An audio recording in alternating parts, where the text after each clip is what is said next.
నమస్తే, welcome to I news. ప్రపంచ వ్యాప్తంగా యుద్ధ వాతావరణం, వెస్ట్ ఆసియాలో పెరుగుతున్న ఉద్రిక్తతలు, అంతర్జాతీయ చమురు సరఫరాలపై ప్రభావం.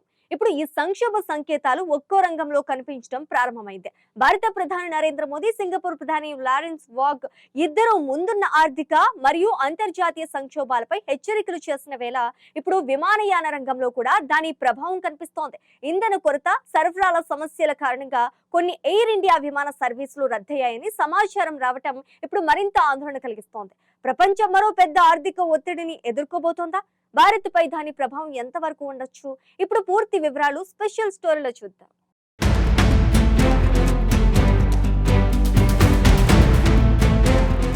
ప్రస్తుతం ప్రపంచ రాజకీయాలు, ఆర్థిక పరిస్థితులు వేగంగా మారుతున్నాయి. ప్రత్యేకంగా వెస్ట్ ఆసియాలో కొనసాగుతున్న ఉద్రిక్త పరిస్థితులు చమురు సరఫరాపై ప్రభావం చూపుతున్నాయని అంతర్జాతీయ విశ్లేషకులు చెబుతున్నారు.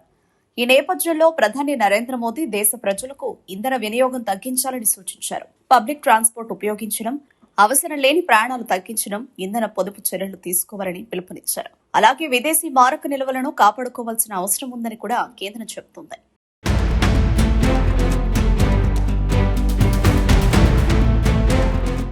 ఇక మరోవైపు సింగపూర్ ప్రధాని లారెన్స్ వాంగ్ కూడా ప్రపంచం అనిశ్చితి మరియు గ్లోబల్ టర్బులెన్స్ దశలోకి వెడుతోందని హెచ్చరించారు. దేశాలు ముందుగానే సిద్ధంగా ఉండాలని సూచించారు.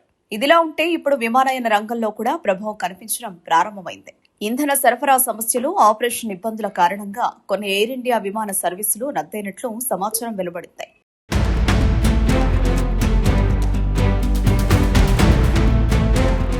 కొన్ని అంతర్జాతీయ మార్గాల్లో ఇంధన లభ్యతపై ఒత్తిడి పెరుగుతోందని చర్చ కూడా జరుగుతోంది. దీంతో ప్రయాణికుల్లో ఆందోళన నెలకొంది. ఇక చమురు ధరలు మరింత పెరిగితే విమాన టికెట్ ధరలు కూడా భారీగా పెరిగే అవకాశం ఉందని నిపుణులు చెబుతున్నారు. కేవలం విమానయాన రంగమే కాదు, రవాణా, సరుకు రవాణా, వ్యవసాయం, పరిశ్రమలు అన్నింటిపైనా ప్రభావం పడే ప్రమాదం ఉందని ఆర్థిక విశ్లేషకులు హెచ్చరిస్తున్నారు.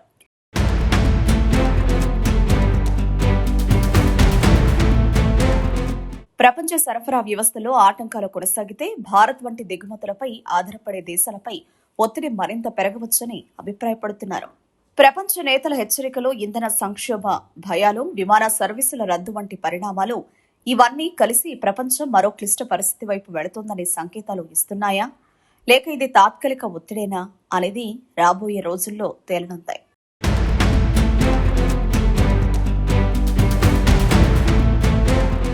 ప్రపంచ నేతల హెచ్చరికలు, ఇంధన సంక్షోభ భయాలు, విమాన సర్వీసుల రద్దు వంటి పరిణామాలు ఇవన్నీ కలిసి ప్రపంచం మరో క్లిష్ట పరిస్థితి వైపు వెళ్తోందనే సంకేతాలు ఇస్తున్నాయా, లేక ఇది తాత్కాలిక ఒత్తిడేనా అనేది రాబోయే రోజుల్లో తేలనుంది.